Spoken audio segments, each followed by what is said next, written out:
Hi, Mike. Good morning. Could you please give us an update on Byron Jones? Do you still expect him back for the start of the regular season? No, the process has remained the same with regard to very hopeful.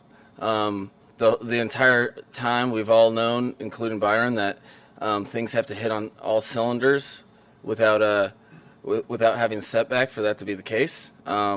Nothing's changed in that regard. We still, he's still in that part of the timeline where it is unknown as of now. He hasn't had any setbacks, so still extremely hopeful. I believe in the player and the human being, so we hold the same optimism as we did before for him coming back to week one, ready to adjust if need be. What kind of football activities is he doing now?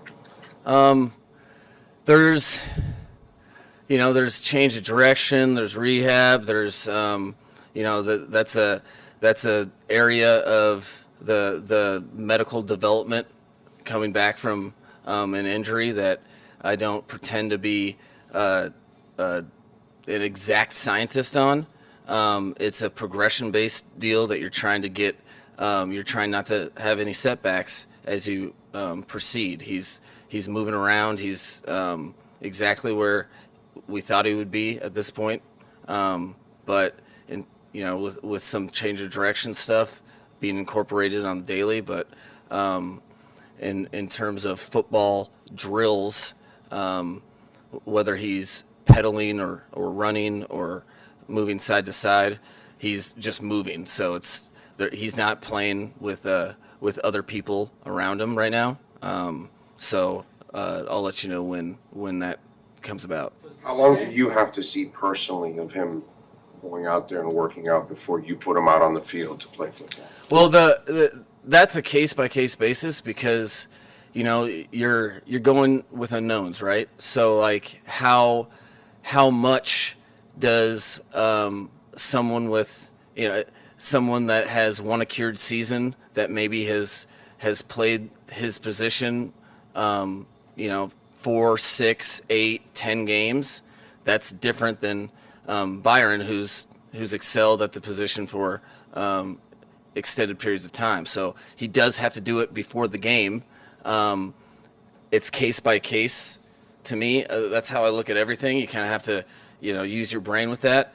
But I wouldn't put him on the field for the first time during the game. But the exact timeline for him is a little shorter, being all of his production at the NFL level, all the stuff that I know exactly what he should look like. I know what he looks like when he's playing his full speed game.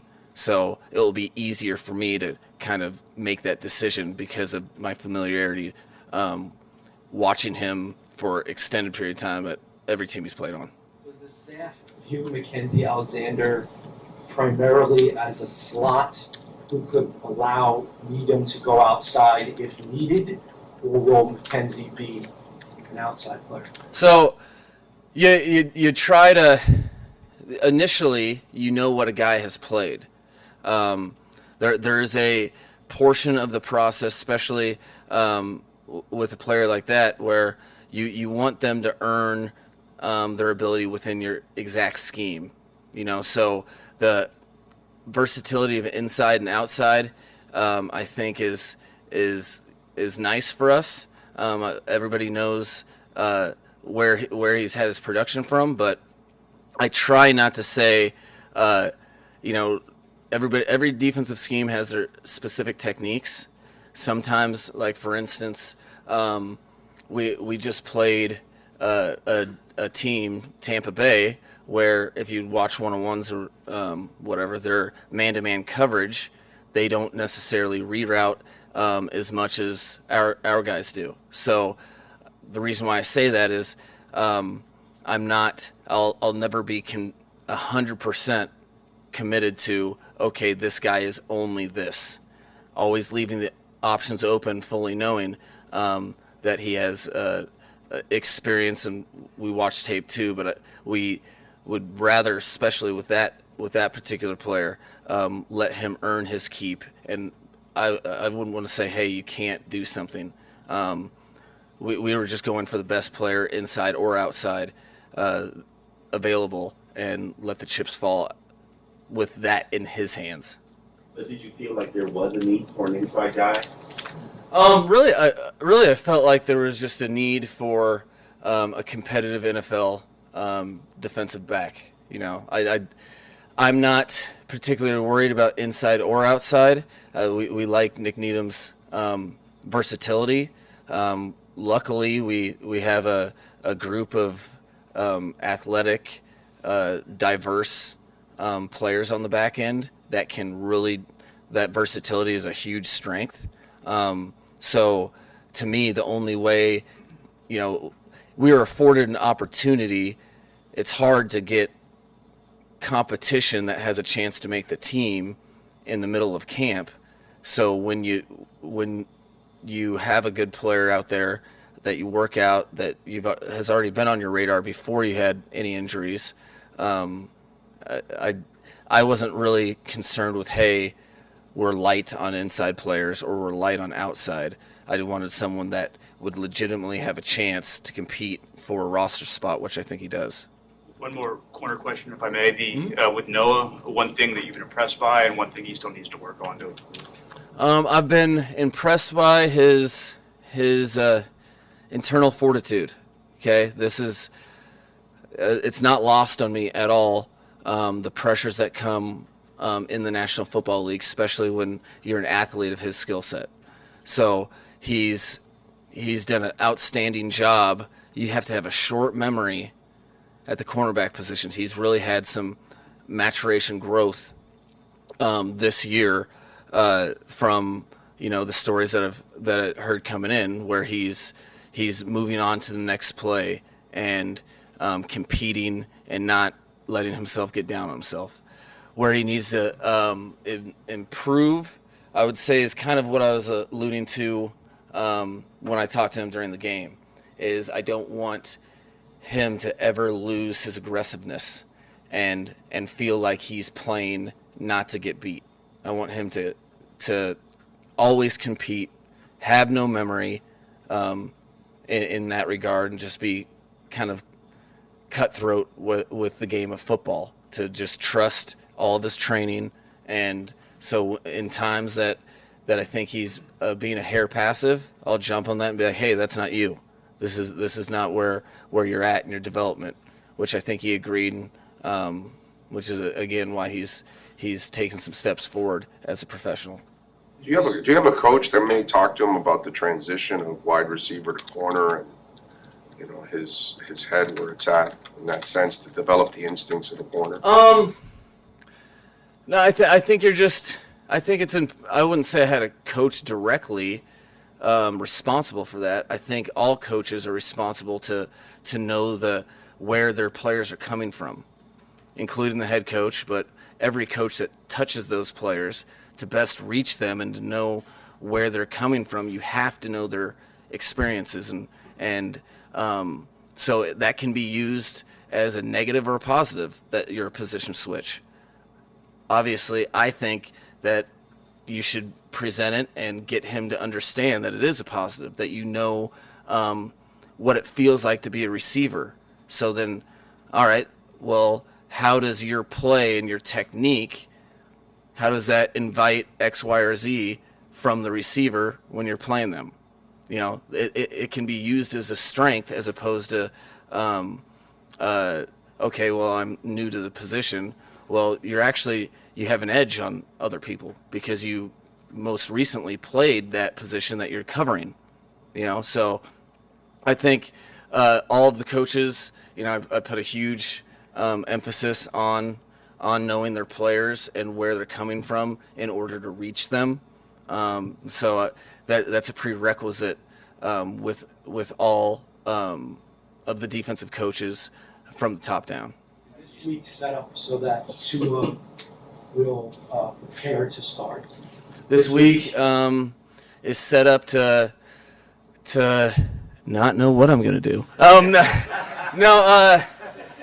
It is, and I know I get where you're coming from. You're just trying to get an idea, and so I'm sensitive to that fact.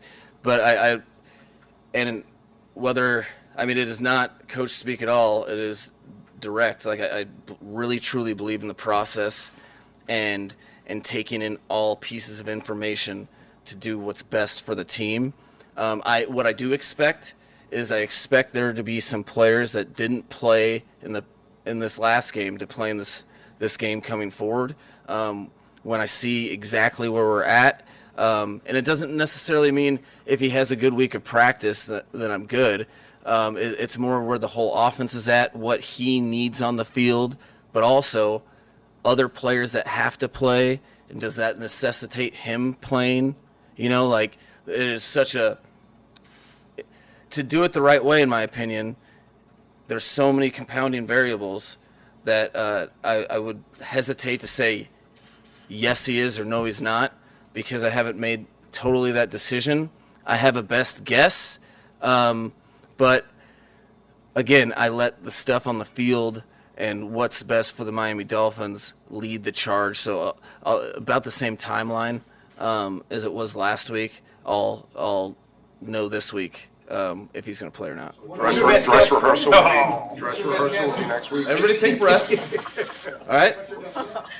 Huh? You said you have your best guess as to what's going to happen. I mean, I'm not in the game of guess. So and come on, you guys are too veteran.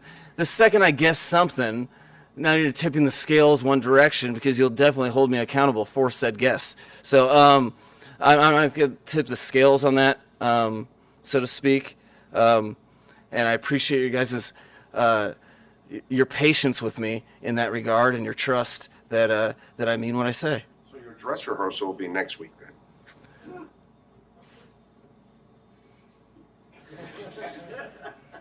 You know what? As soon as I know, you guys will know. But it's everything. Again, I think I would be doing a disservice to just arbitrarily say, well, I mean, typically I've always played this starting quarterback in game one. Literally but I didn't think it was appropriate in this particular situation that necessitated him to have that risk and all the other different variables. So you guys, ironically, I think you guys would hope, as vested Miami Dolphins enthusiasts, that I put that off and take in all the variables to really make the best decision that hopefully is the right decision. Mike, what are your thoughts on Larnell Coleman's play, just training camp? He's had a lot of increased opportunities. Yeah, no,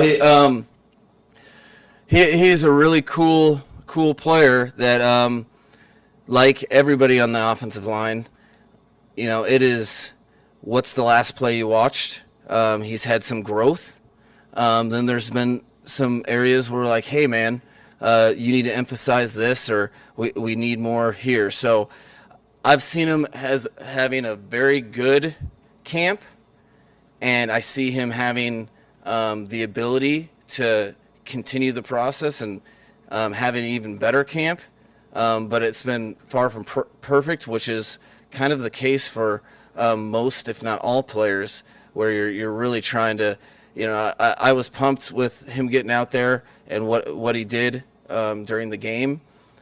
We've explained to him what he can do to improve, and hopefully that's what this is all for, is like, the biggest thing with players in the National Football League is that you have to go and adjust and get better, because the bottom line is the best teams are their best at the end of the season, which means you have to, as a player, continue to develop and get better from coaching, and that's what is awesome about the preseason, is that you get those opportunities to see, without educated guessing, to see firsthand, okay, well, is his game going to be better next week?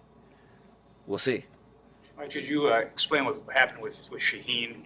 The trade was made, reverted, and then IR. Yeah. No, so that's a classic example of the process of the National Football League just being spot on. That's the reason why it exists. So he was practicing with nothing holding him back. He we we 100% thought he was 100% healthy. Now, such is the nature of veteran players, you occur nicks along the way, and then that's why you have a physical before things can be finalized in the whole trade process. We were as surprised as I know Adam was, and that was something that we definitely didn't anticipate. But I think once we got that information, we had to digest it, all of us, including Adam. And then once we got back and he got some more opinions, he's decided to get a surgery, which puts him on IR and out for the season, which we were 100% supportive. But that it isn't a classic example of, okay, why do they have this physical, and why is the trades not finalized until or pending that physical? And so I think it was an example of the process, or reinforcing the process of why the procedures are as such, and definitely wasn't anticipated. It was a nice little curveball.